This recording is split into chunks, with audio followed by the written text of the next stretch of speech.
Moisés nasceu em um período sombrio da história dos hebreus no Egito. Os descendentes de Jacó haviam se multiplicado enormemente, a ponto de o faraó temer que eles se tornassem poderosos demais e ameaçassem o domínio egípcio. Para controlar essa ameaça, o faraó decretou que todos os meninos hebreus recém-nascidos fossem lançados no rio Nilo. Foi nesse contexto que Joquebede deu à luz Moisés. Determinada a salvar seu filho, ela o escondeu por 3 meses. Quando não podia mais mantê-lo em segredo, fez uma cesta de junco, impermeabilizou com betume e piche e colocou o bebê no rio Nilo, confiando em Deus para protegê-lo. A irmã de Moisés, Miriam, ficou à distância, observando o destino da cesta. O plano de Joquebede encontrou a providência divina quando a filha do faraó encontrou a cesta nas margens do Nilo. Ao abrir a cesta e ver o bebê chorando, ela teve compaixão e decidiu criá-lo como seu próprio filho, mesmo sabendo que ele era hebreu. Miriam, corajosamente, se aproximou da princesa e sugeriu que chamasse uma ama de leite hebreia para cuidar do bebê. Assim, Joquebede foi contratada para cuidar de seu próprio filho, até que ele fosse levado à corte egípcia. Moisés cresceu no palácio, educado na cultura, ciência e liderança egípcia. Ele tinha acesso a privilégios inimagináveis para um hebreu, mas nunca esqueceu suas origens. Um dia, já adulto, Moisés presenciou um egípcio espancando um hebreu. Em um impulso de justiça, matou o egípcio e escondeu seu corpo na areia. Quando o crime foi descoberto, Moisés fugiu para Midian, temendo pela própria vida.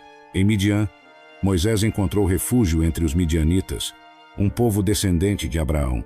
Ele ajudou as filhas de Jetro, também chamado Reuel, um sacerdote de Midian, quando pastores tentaram expulsá-las de um poço. Como recompensa, foi recebido por Jetro e acabou se casando com Zípora, uma das filhas de Jetro. Moisés tornou-se pastor, vivendo uma vida simples, longe do Egito e de seu passado. 40 anos se passaram. Moisés estava cuidando do rebanho de Jetro quando teve um encontro que mudaria sua vida para sempre. No Monte Horebe, também conhecido como Sinai, Moisés viu uma sarça ardente que queimava sem se consumir. Curioso, ele se aproximou e Deus o chamou do meio da sarça. Moisés, Moisés. Deus revelou que havia ouvido o clamor dos israelitas e que escolhera Moisés para libertá-los da escravidão no Egito. Moisés, temeroso e inseguro, tentou recusar a missão, alegando que não era eloquente e que o povo não acreditaria nele. Deus respondeu com paciência, mostrando sinais para confirmar sua autoridade, como transformar o cajado de Moisés em uma serpente e fazer sua mão ficar leprosa e depois curá-la. Mesmo assim, Moisés relutou e Deus designou Arão, seu irmão, como porta-voz. Moisés voltou ao Egito e, junto com Arão, enfrentou o faraó. Eles levaram a mensagem de Deus: "Deixe meu povo ir." O faraó, porém, endureceu seu coração e recusou. Assim começaram as 10 pragas que Deus enviou ao Egito, cada uma mais devastadora que a anterior. As águas do Nilo se transformaram em sangue, os sapos invadiram a terra, piolhos e moscas atormentaram os egípcios, o gado morreu, úlceras atingiram as pessoas e o granizo destruiu plantações. Veio então a praga dos gafanhotos, seguidos de trevas por 3 dias. Finalmente, a 10ª praga foi a mais terrível: a morte dos primogênitos egípcios, poupando apenas aqueles que marcaram suas portas com o sangue de um cordeiro, conforme instruído por Deus. Após essa última praga, o faraó finalmente permitiu que os hebreus partissem.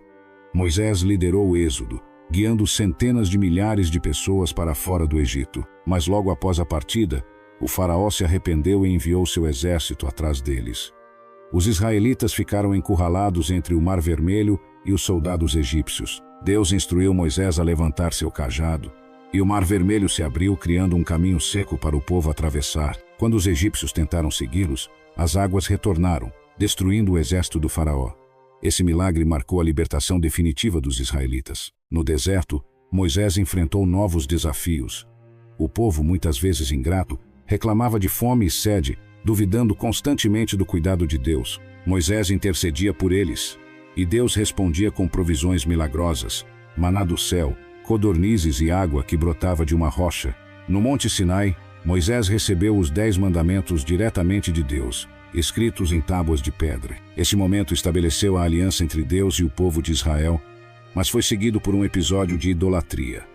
Enquanto Moisés estava no monte, o povo construiu um bezerro de ouro para adorar. Moisés, em sua indignação, quebrou as tábuas e orou fervorosamente pelo perdão de Deus. Durante 40 anos, Moisés liderou o povo pelo deserto, preparando-os para entrar na terra prometida. Ele enfrentou a rebeldia de Corá, Datã e Abirão, que desafiavam sua liderança, e viu a consequência do pecado do povo.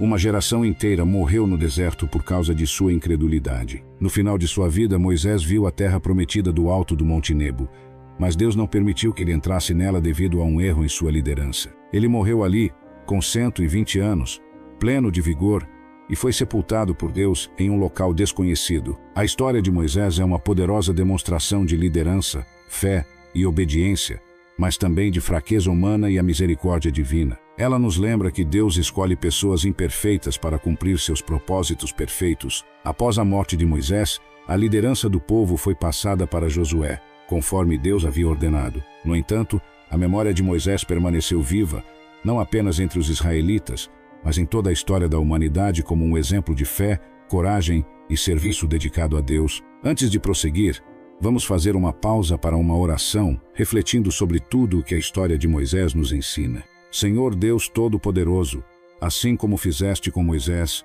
guia-nos nos momentos de incerteza e dificuldade. Dá-nos coragem para enfrentar os desafios, sabedoria para tomar as decisões certas e humildade para reconhecer que tudo vem de Ti. Ensina-nos a confiar em Teus planos, mesmo quando não entendemos os caminhos, que possamos ser instrumentos em Tuas mãos, cumprindo o propósito que Tens para cada um de nós.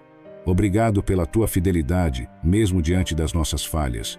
Em nome de Jesus. Amém. Agora, voltando à história de Moisés, é impossível não se emocionar com a maneira como Deus o moldou desde o início. Desde aquele bebê colocado em uma cesta até o líder que conduziu seu povo à liberdade, vemos a mão de Deus em cada etapa. Mesmo os erros de Moisés nos ensinam lições valiosas. No episódio em que ele feriu a rocha para obter água, desobedecendo à instrução de Deus de apenas falar à rocha, percebemos como até os grandes líderes são humanos e podem falhar. No entanto, a misericórdia de Deus sempre esteve presente, mostrando que Ele é paciente e bondoso com seus filhos. A jornada no deserto foi cheia de momentos marcantes.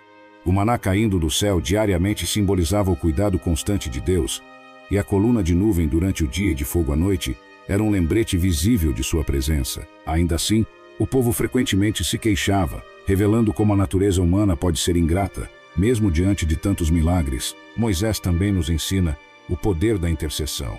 Quantas vezes ele orou pelo povo, pedindo a Deus que perdoasse suas falhas e os poupasse da destruição. Sua persistência em clamar por misericórdia é um exemplo para todos nós de como devemos orar uns pelos outros. A fidelidade de Deus é um tema central nessa história.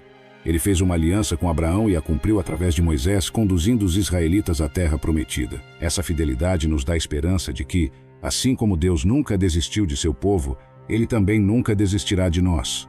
A história de Moisés é um convite para refletirmos sobre nossa própria jornada. Estamos confiando em Deus nos desertos da vida?